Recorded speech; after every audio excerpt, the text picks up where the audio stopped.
Indonesia bersama sejumlah negara muslim bergabung dengan Dewan Perdamaian atau Board of Peace. Setelah selama ini kita berada di luar, kita sekarang mencoba berjuang dari dalam. Bahwa memang tujuan BOP itu adalah terciptanya negara Palestina. Ini benar-benar peluang untuk mencapai perdamaian di Gaza. Yang jelas penderitaan rakyat Gaza sudah berkurang, sangat berkurang.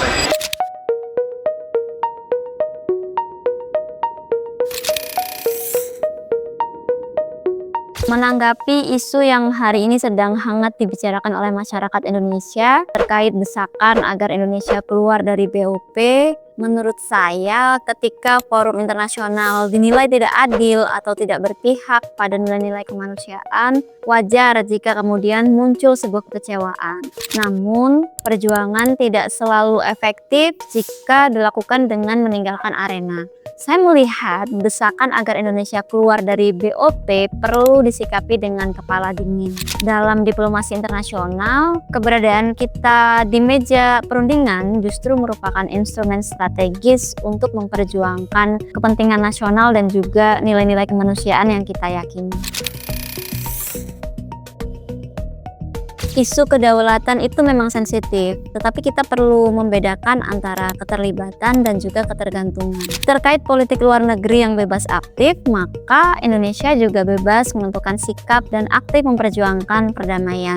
Bagi saya, kehadiran Bapak Presiden di BOP tidak otomatis mencederai kedaulatan. Yang mencederai adalah jika kita kehilangan keberanian dalam sikap. Jadi yang perlu diawasi bukan kehadirannya, tetapi substansi sikap apa yang kita bawa. Kita sebagai masyarakat juga di sini berfungsi sebagai kontrol moral, memastikan pemerintah tetap konsisten pada amanat konstitusi untuk menolak penjajahan dalam segala bentuknya.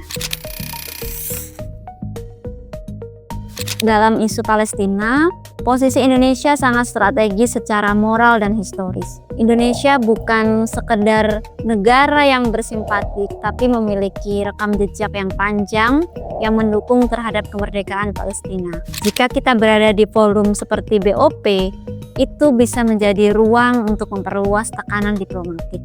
Namun, saya juga menekankan kehadiran harus dibarengi juga dengan sikap tegas. Jangan sampai kita hanya hadir secara simbolik, kemudian menurut saya bargaining power itu lahir dari konsistensi dan keberanian menyuarakan keadilan, bukan sekedar duduk di kursi forum. Jika Indonesia keluar secara emosional, kita memang menunjukkan sikap protes. Tapi pertanyaannya, setelah itu apa? Karena dalam politik internasional, ruang kosong akan segera terisi. Jika Indonesia tidak ada di sana, maka suara yang mungkin kurang berpihak pada kemanusiaan bisa menjadi lebih dominan. Kita harus terus mendorong melalui kritik strategis yang memperkuat posisi Indonesia, bukan malah melemahkannya. Kita harus terus mendorong pemerintah agar lebih progresif, lebih vokal, dan lebih berani dalam memperjuangkan perdamaian. Saya mengajak kepada seluruh elemen mahasiswa dan juga masyarakat untuk tidak mudah terprovokasi oleh narasi yang belum tentu utuh konteksnya. Kepedulian kita terhadap Palestina adalah komitmen bersama yang lahir dari amanat konstitusi dan semangat para pendiri bangsa. Perjuangan di ranah diplomasi tidak selalu terlihat keras di permukaan, tapi seringkali ditentukan di meja perundingan. Oleh karena itu, mari kita tetap solid, kritis secara konstruktif, dan bersama-sama mengawal langkah diplomasi pemerintah di BOP demi memperkuat posisi Indonesia dan memperjuangkan perdamaian dan kemerdekaan Palestina. Mungkin sekian dari saya. Wallahul muwaffiq ila aqwamit thoriq. Wassalamualaikum warahmatullahi wabarakatuh.